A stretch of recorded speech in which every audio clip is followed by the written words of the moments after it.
आदाब नाजरीन, आप देख रहे हैं INN न्यूज़। मैं हूं शौकत अली सूफ़ी। आइए नज़र डालते हैं अब तक की कुछ खबरों पर। तेलंगाना हुकूमत और वज़ीर आला के चंद्रशेखर राव की जानिब से रैतु बंधु स्कीम के तहत किसानों को फी एकड़ 5,000 रुपये अकाउंट में जमा करवाने का आज से आगाज़ हो गया है। इस सिलसिले में वज़ीर फाइनेंस हरीश राव ने ट्वीट करते हुए बताया कि आज पहले रोज़ 16,95,601 किसानों के 510 करोड़ रुपए जमा करवाने के हुकूमत की जानिब से इक़दाम किए गए। सुप्रीम कोर्ट के चीफ जस्टिस NV रमना ने आज यादाद्री में भगवान नरसिम्हा के दर्शन किए। यादाद्री मंदिर पर चीफ जस्टिस और उनके अफराद खानदान का रियासती वजीर इंदिराकरण रेड्डी जगदीश रेड्डी ने खैर मकदम किया। देवस्थानम के AE ने चीफ जस्टिस को यादाद्री भगवान के ताल्लुक से वाकिफ करवाया। चीफ जस्टिस ने देवस्थानम की जदीद तामीरात का भी मुशाहिदा किया। चीफ मिनिस्टर KCR खुसूसी दिलचस्पी लेते हुए इस मंदिर को जुनूबी हिंद का मिसाली मंदिर तामीर करने के इक़दाम कर रहे हैं, उन लोगों ने बताया। इसके लिए करोड़ों रुपयों का फंड भी उन्होंने जारी किया है। यादाद्री मंदिर के पास चीफ जस्टिस की आमद पर पुलिस ने सख्त सिक्योरिटी के इंतजाम किए थे। हैदराबाद सिटी पुलिस की जानिब से Sultanul Uloom education society Banjara hills में कोविड वैक्सीन कैंप का इनेकाद अमल में लाया गया, जिसे मेगा वैक्सीन ड्राइव का नाम दिया गया था, जिसमें बतौर खास चीफ गेस्ट वजीर दाखिला मोहम्मद महमूद अली ने शिरकत की। दानम नागेंदर और मागंटी गोपी अरकान assembly, Shweta Mohanty collector Hyderabad, public health director G Srinivas Rao, PV Krishna Reddy बतौर मेहमान एजाजी शिरकत की। इस कैंप की खुसूसियत ये रही कि इसमें गरीब अफराद को ट्रांसपोर्ट की सहूलत के साथ वैक्सीन कैंप लाकर इंजेक्शन दिए गए। कमिश्नर पुलिस अंजनी कुमार ने इस कैंप की निगरानी की।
मुखफमजा इंजीनियर कॉलेज में वैक्सीनेशन का मेगा कैंप पुलिस की तरफ से रखा गया है। ये बड़ी खुशी की बात है। पुलिस डिपार्टमेंट लोग समझते हैं खाली डंडा बताती है, डंडा नहीं बताती, मोहब्बत भी करती है, प्यार भी करती है, आपकी हिफाजत भी करती है। आज यहाँ पर तकरीबन हैदराबाद के तमाम पुलिस स्टेशनों से सिर्फ गरीब लोगों को लाया गया, जिसके पास कोई ट्रांसपोर्ट नहीं है, माशी हालत बहुत ख़राब है। पुलिस डिपार्टमेंट की तरफ से उनका सर्वे किया गया, बाज़ाब्ता उनका रजिस्ट्रेशन किया गया, आज यहाँ लाकर उन्हें वैक्सीन दिया गया। ये बहुत मेरे लिए खुशी की बात है, हमारी गवर्नमेंट के लिए खुशी की बात है। हमारी पुलिस डिपार्टमेंट की तरफ से और ख़ासतौर से हमारे कमिश्नर साहब उनकी टीम की तरफ से हैदराबाद में वैक्सीन दिया जा रहा है। यकीनन इस कोरोना को कंट्रोल करने के लिए पुलिस डिपार्टमेंट लॉकडाउन में भी बहुत अच्छा काम किए, जिसकी वजह से कोरोना कंट्रोल, उसके लोगों की हिफाजत के लिए आज वैक्सीन दिलवा रही है। ये भी हमारे लिए फ़ख्र की बात है। मैं मुबारकबाद देता हूँ CP साहब को, जो रिकॉर्ड मिला उसके बारे में डेफिनेट 100% उनको जो भी अवार्ड मिला है उसके लिए मैं दिल की गहराइयों से मुबारकबाद देता हूँ। और बहुत डायनामिक CP हमारे बहुत अच्छा काम कर रहे हैं और लोगों में बहुत मकबूल है, उनकी पूरी टीम हम मकबूल है, बहुत अच्छी तरीके से काम करते हैं। सारे जोन के अंदर जितने जोन हमारे 5 जोन है, सभी के लोग पुलिस ऑफिसर अच्छे हैं, बहुत अच्छा काम करते हैं। रियासती वजीर स्पोर्ट्स श्रीनिवास गौड़ ने आज बैडमिंटन खिलाड़ी साई परिनीत के एजाज में मुनक्किद की गई तकरीब में कहा कि चीफ मिनिस्टर के चंद्रशेखर राव की हिदायत पर साई परिनीत के एजाज में इस्तकबालिया का एहतमाम किया गया है। टीआरएस की हुकूमत में खिलाड़ियों की भरपूर हौसला अफजाई की जा रही है। साई वो वाहिद खिलाड़ी हैं जो बैडमिंटन खेल में भारत की नुमाइंदगी कर रहे हैं। वजीर ने कहा कि चीफ मिनिस्टर ने मुल्क और तेलंगाना का नाम रोशन करने वाले और गोल्ड मेडल जीतने वाले खिलाड़ियों को 2 करोड़ का इनाम देने का वादा किया है। सिल्वर मेडल जीतने वाले खिलाड़ियों को 1 करोड़ रुपए दिए जाएंगे।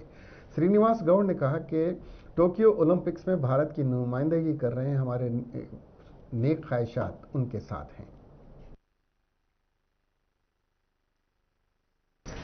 तेलंगाना से साई प्रणीत आज ओलंपिक जा रहे।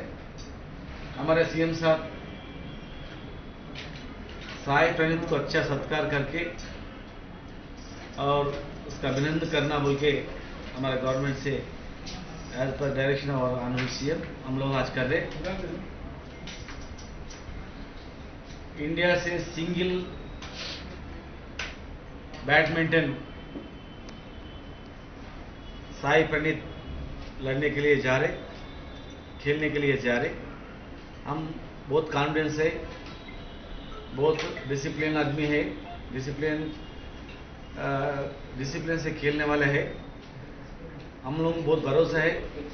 इंडिया से सिंगल में गए सोहेल, सानिया मिर्जा दोनों भी अच्छा परफॉर्मेंस से इंडिया को मेडल लाता बोल के हम लोग सोचते। हमारा तेलंगाना गवर्नमेंट आने के बाद हर एक कॉन्सेंस में एक स्टेडियम बनाना बोल के सोच रहे। ऑलरेडी 31 स्टेडियम्स कंप्लीट हो गया और 33 स्टेडियम्स प्रोग्रेस है और आगे करने के है। हम गवर्नमेंट आने के बाद कोई अच्छा खेले तो इंटरनेशनल नेशनल उन लोगों का अच्छा फाइनेंशियल भी सपोर्ट करना बोल के हम लोग का जो इशू करे। इससे पहले ओलंपिक्स में गोल्ड मेडल आए तो उन लोगों को 25 लाख था।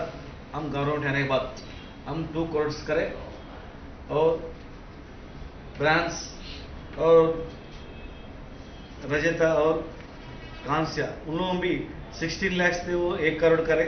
10 लाख थे, वो 50 लाख करे। एम्प्लॉयमेंट में भी 2% रिजर्वेशन दिया, एजुकेशन में 0.5% रिजर्वेशन भी दिया और आगे दिन में अच्छा करने के है। अच्छा क्रीड़ा पॉलिसी। महकमे सेहत के डायरेक्टर श्रीनिवास राव ने बताया कि तेलंगाना में कोरोना वबा की तीसरी लहर आए या ना आए, लेकिन इसके लिए हुकूमत और महकमे सेहत हर लिहाज से तैयार हैं और बच्चों को महफूज रखने और अगर ये कोरोना से मुतासिर हो जाएं तो उनका इलाज करवाने के लिए तमाम तर तैयारियां मुकम्मल कर ली गई हैं। इस सिलसिले में नीलोफर दवाखाने का डॉक्टर रमेश रेड्डी ने बताया कि नीलोफर अस्पताल में बच्चों का इलाज करने के लिए 2000 बेड्स मुख्तस किए गए हैं। अगर रियासत में कोरोना की तीसरी लहर आती है और हमारे बच्चे मुतासिर होते हैं तो उनका इलाज नीलोफर दवाखाने में बड़े पैमाने पर करने के इक़दाम किए गए हैं। बीजेपी के कायद इटाला राजेंद्र दिल्ली से वापसी के वक्त उनका फ्लाइट हादसे से महफूज रहा। पायलट की हाजिर दमागी से एक बड़ा हादसा टल गया। पायलट ने टेक ऑफ के वक्त जहाज में टेक्निकल खराबी को फौरी महसूस कर लिया था।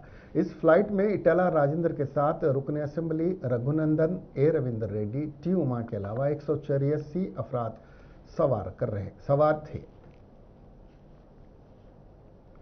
साबिक वजीर सेहत इटाला राजेंद्र, साबिक अरकान असेंबली रविंदर रेड्डी, रमेश राठौर और दीगर कायदीन बीजेपी में शमूलियत इख्तियार करने के बाद नई दिल्ली से खुसूसी तैयारा जिसमें 180 बीजेपी कायदीन बशमूल रुकन असेंबली रघुनंदन, साबिक रुकन पार्लियामेंट विवेक वेंकट स्वामी शमशाबाद एयरपोर्ट पर ठीक 12:10 पर पहुंचे।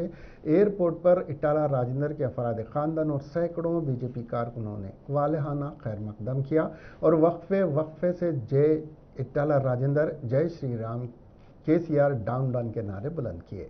इटाला राजेंद्र ने उनके खैर मकदम का हाथ जोड़कर जवाब दिया। शमशाबाद एयरपोर्ट से इटाला राजेंद्र की क़यामगाह शामीरपेट तक रैली निकाली गई जिसमें इटाला राजेंद्र और विवेक वेंकट स्वामी खुली जीप में अवाम के इस्तकबाल का जवाब दे रहे थे। शमशाबाद एयरपोर्ट पर इटाला राजेंद्र के खैर मकदम के मौके पर कोरोना के रहनुमायाना उसूलों का कोई ख्याल नहीं रखा गया। पुलिस भी सिर्फ तमाशा देखती रही।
साबिक डिप्टी चीफ मिनिस्टर और सीनियर टीआरएस कायद कड़ियम श्रीहरि इटाला राजेंद्र पर बरहमी का इजहार करते हुए कहा कि इटाला राजेंद्र के अंदर कम्युनिस्ट और समाजी इंसाफ के नजरियात खत्म हो चुके हैं।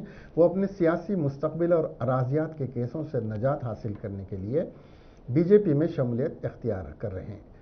उन्होंने शमूलियत इख्तियार की है। तेलंगाना के लिए हर मौके पर नुकसान करने वाली बीजेपी जमात में किस तरह शमूलियत इख्तियार कर सकते हैं। कड़ियम श्रीहरि ने कहा कि बीजेपी में इटाला राजेंद्र को किसी किस्म की अहमियत और इज्जत हासिल नहीं होगी।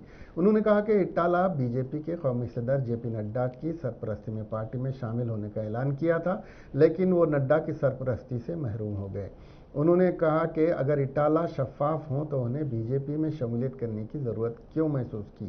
सिर्फ अपने इमलाक के तहफ़्फ़ुज़ के लिए इटाला राजेंद्र ने बरसों से समाजी इंसाफ का नारा लगाने वाले आज समाजी इंसाफ मुखालिफ जमात में शामिल होकर तेलंगाना अवाम के जज्बात को मजरूह कर दिया है। तेलंगाना के कमज़ोर तबकात उन्हें कभी माफ़ नहीं करेंगे।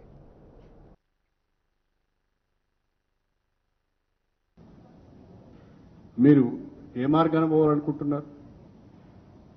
మీరు నిజంగా పార్టీతోని బర్తరఫ్ కాకముందే డిఫర్ అయ్యి స్వతంత్ర అభ్యర్థిగా మీరు ఉన్నా కూడా ప్రజలు మిమ్మల్ని ఆశీర్వదించేవారేమో, అందరి సానుభూతి మీకు ఉండేదేమో. కానీ మీరు చేసిన నిర్వాహకం ఏంటి? బర్తరఫ్ అయ్యేంత వరకు ఆగి, ఒకవేళ బర్తరఫ్ కాకుంటే అట్లనే కంటిన్యూ అయ్యేదామని ఆలోచన చేసి, బర్తరఫ్ అయిన తర్వాత ఎమ్మెల్యే పదవికి రాజీనామా చేయాలన్నా కంటిన్యూ చేయాలనేది కూడా ఆలోచన చేసి తర్వాత రాజీనామా చేసి, అంటే మీ అధికారం లేకుండా ఉండలేము అనే ఒక భయం. పోరాటం చేసేవానికి అధికారమే ముఖ్యం కాదు కదా. ఎంతమంది ప్రజల సమస్యలపైన పోరాటాలు చేయడం లేదు. వాళ్ళు ఏదైనా అనుకుంటారా అధికారంలోకి వస్తామని? కలలో కూడా అధికారంకి రారు, కానీ ప్రజల సమస్యలపైన పోరాటాలు చేస్తున్నారు. ఆ రకంగా పోరాటం చేయకుండా పారిపోయినావు నువ్వు. ఒక పార్టీ కింద ఒక అధికారంలో ఉన్న కేంద్రంలో అధికారంలో ఉన్న ఒక పార్టీలో షెల్టర్ తీసుకున్నావు నువ్వు. కారణం ఏంటి అంటే